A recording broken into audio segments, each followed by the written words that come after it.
é possível separar alguma coisa na nossa vida? A pandemia trouxe uma palavra, home office, duas palavras, né, casa e trabalho, que se tornaram uma só, e a humanidade se deu conta de que não é possível separar a vida pessoal e profissional. A gente fazia isso numa tentativa ilusória, porque é impossível separar as nossas metas, os nossos anseios, os nossos pensamentos das nossas ações, os nossos medos, as nossas angústias das nossas emoções. Será que separação não é apenas um estado mental ou emocional? Uma ilusória, como diz a professora Helena Galvão, a origem de todos os conflitos é pela ilusão da separação. E olha o que gerou essa separação toda. Nós vivemos em momentos de muita dicotomia e polarização. Polarização na política, polarização nas discussões sobre vacina ou não vacina, polarização em tudo, extremos. Nós vivemos um momento de dúvidas e conflitos onde não somos os únicos vendo e sentindo isso que está acontecendo. Vivemos uma época de paradoxo, uma época onde fake news entrou na pauta, uma época de mentiras. Vivemos como mais ou menos num conto de fadas ou numa fábula. A fábula do Pinóquio é talvez o mais traduzido livro da humanidade e que está presente em mais culturas. Mais até do que a Bíblia, porque nós temos uma grande quantidade de pessoas que não são cristãs no mundo, mas o livro do Pinóquio está aí espalhado pelo mundo. E por que eu falo de Pinóquio numa reunião dessa? Porque que história é essa? Essa fábula para criança, de um criador que faz, então, esculpe a sua criação num pedaço de madeira, na expectativa de que ele siga um caminho reto e um caminho de brilhar e extrair o máximo do seu potencial, dando continuidade à história desse Criador. Mas que essa criatura resolve escolher, como diz no livro, a ilha dos prazeres, escolher sempre os atalhos, escolher sempre o caminho mais curto, e aí escolhe a mentira, a trapaça, a preguiça, não ir na escola, fazer pequenas jogadas, esconder as coisas, que gera para o Pinóquio orelhas de burro, castigo, ser engolido pela baleia e um nariz que cresce com a mentira. Vejam que na história do Pinóquio, a consciência está o tempo inteiro falando com ele. Na fábula, apresentada como grilo falante, um ser pequenininho que está ali, cri-cri, mostrando para ele o caminho certo, mostrando que se ele fizer alguma coisa errada vai ter consequência, sabe, no livre-arbítrio? Escolher entre o certo e o errado, uma reflexão de que será que não está na hora da gente abdicar do livre-arbítrio e fazer só o que é certo? Porque olha a história do Pinóquio, só no final da história, quando o Pinóquio resolve deixar de escolher pelo lado mais fácil e pela ilha dos prazeres, é que ele então se torna um menino de verdade. Quem somos os Pinóquios? Será que é uma fábula para criança ou será que é a história da humanidade, numa reflexão de que só quando escutarmos a voz da consciência, o caminho desejado pelo Criador, só da forma que cada um acreditar ou conhecer, e fazer o que é certo. Porque como foi que a gente chegou até essa situação, essa história de Pinóquio? Olha o que vivemos. Vivemos um momento de, como eu já disse, muita polarização, um momento de crise de saúde, e não é o Covid, de saúde mental e emocional. Antes mesmo do Covid, o Brasil já batia recorde do país com a maior quantidade de ansiedade do mundo. E segundo lugar em depressão. Quando colocado em números absolutos, e mesmo relativos, o Brasil está doente, assim como grande parte da humanidade.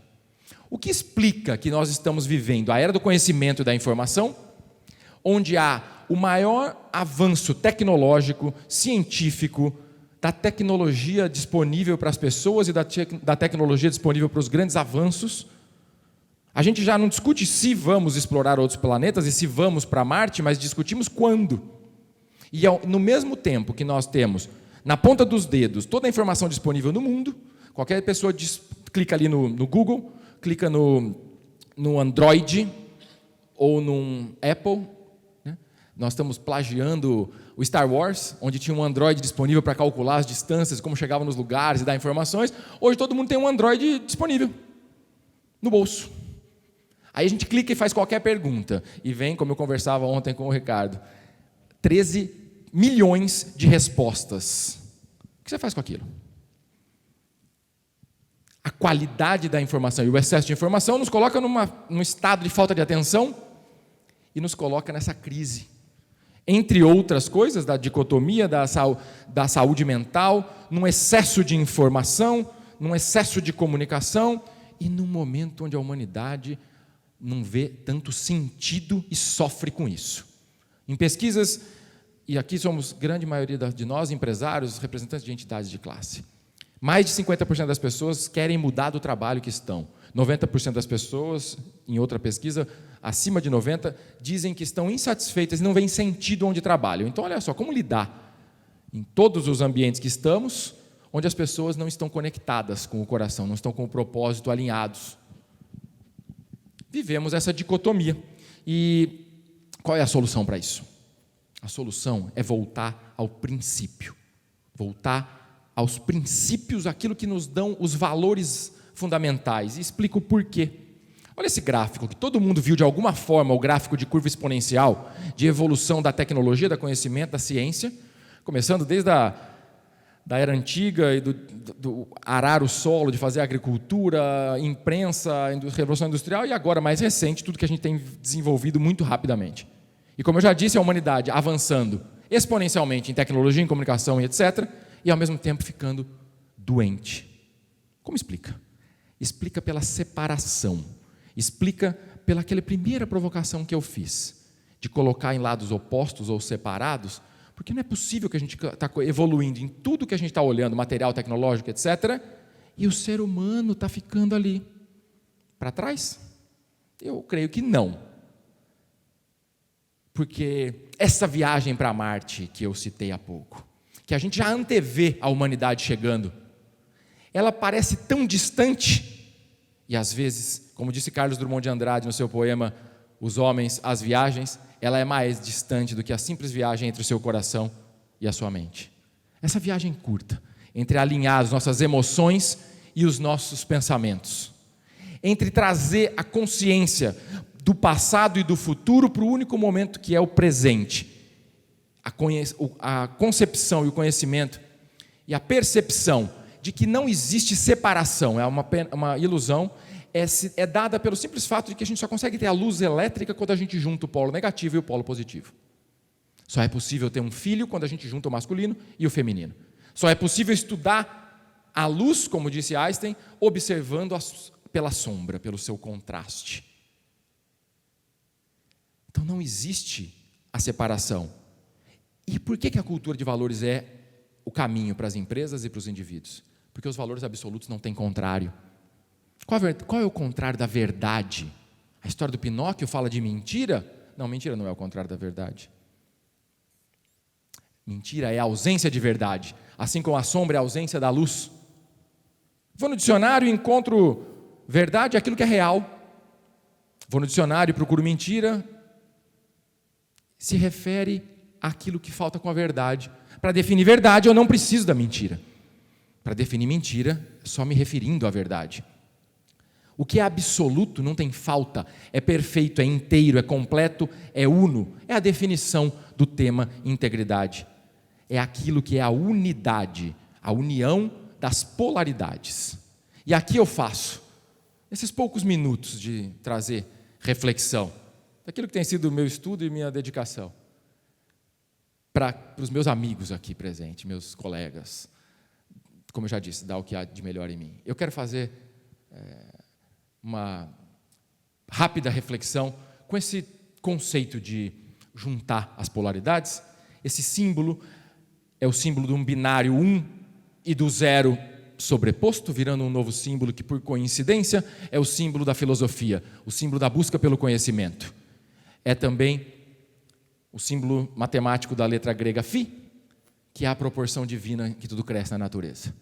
E é o que eu quero trazer para a reflexão, e quero convidar os senhores para que em um minuto sintam como a gente pode sair dessa dualidade, da polaridade e estar presente. Então eu quero convidar a todos que reflitam aqui, pensando e levantando a mão direita, que todos possam pensar no seu lado direito tudo que é material, tudo que é racional, toda a sua história vivida, todas as suas questões, como eu já disse, materiais, tangíveis.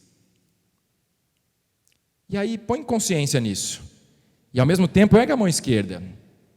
E na mão esquerda põe tudo que é sentimento, aquele colo da mãe, as emoções lindas da vida e as sofridas também. Põe o lado feminino, o emocional, o intangível, o incognoscível.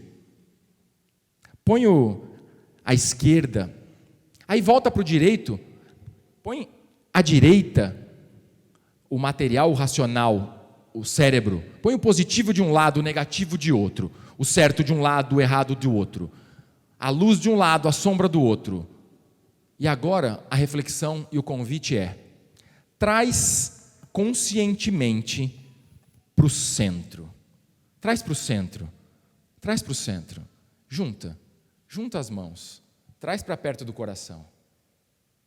Sente a presença do aqui e agora, na união das polaridades, que é a única condição que o ser humano tem de não estar nem no passado, na depressão, nem no futuro, na ansiedade.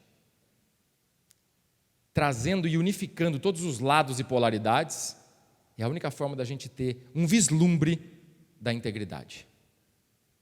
Esse é um exercício que origina o que a gente hoje conhece como namastê, ou como um cumprimento, ou como uma reverência. Origina-se lá atrás de um exercício de presença do aqui e agora, de reflexão sobre as dualidades que cada um de nós tem.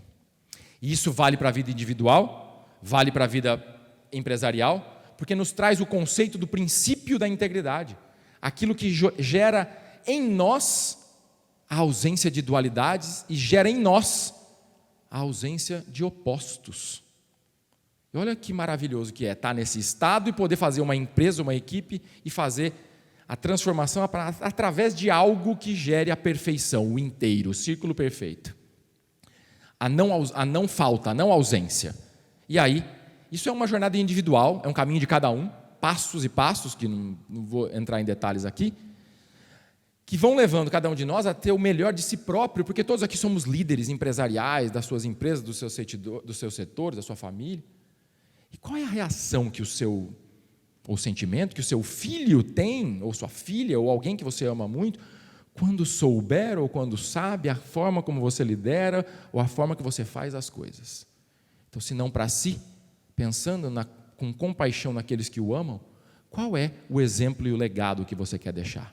Porque, na minha concepção, e todo estudo que se faz filosófico dos valores, da integridade, só tem um jeito de dar certo. E fazer o certo é o único jeito de dar certo. Não tem jeito, não tem alternativa. E isso nas empresas, a integridade organizacional, é o compliance na prática, é o ESG, é trazer o respeito ao meio ambiente, aos indivíduos, à sociedade, a todas as pessoas que estão envolvidas, se não por consciência do impacto no planeta, na sociedade, fazer os valores permanecerem pela consciência, que eu estou trazendo a reflexão, por inteligência de que é o único jeito de sobreviver com sustentabilidade, tanto para o planeta, para os recursos, para as pessoas, quanto para a empresa, dar mais resultado ser uma empresa íntegra. Já tem dados e números para isso. E se não por inteligência, por necessidade que seja, porque é necessário para a gente viver num planeta que não aqueça, viver num ambiente mais saudável e ter respeito pelas pessoas, poder viver na tão sonhada paz, harmonia e abundância. Para uma empresa também tem seus métodos todos, que não vem ao caso aqui entrar em cada um deles, mas isso nos traz a essa era da integridade, onde o indivíduo consciente de si próprio, na sua busca por melhora contínua, que trabalha numa empresa, ou o líder de uma empresa, quando volta para casa, essa confluência entre o ser humano, que vive a sua vida individual como cidadão, como consumidor, como líder, e a empresa, as corporações, que hoje têm um papel na sociedade, que outrora foi dos estados, das grandes religiões, de influenciar as pessoas, Porque passamos a maior parte do nosso tempo trabalhando nas empresas, liderando as empresas, ou sendo, no mínimo, consumidor dos seus produtos, das suas marcas. Essa confluência impacta na sociedade.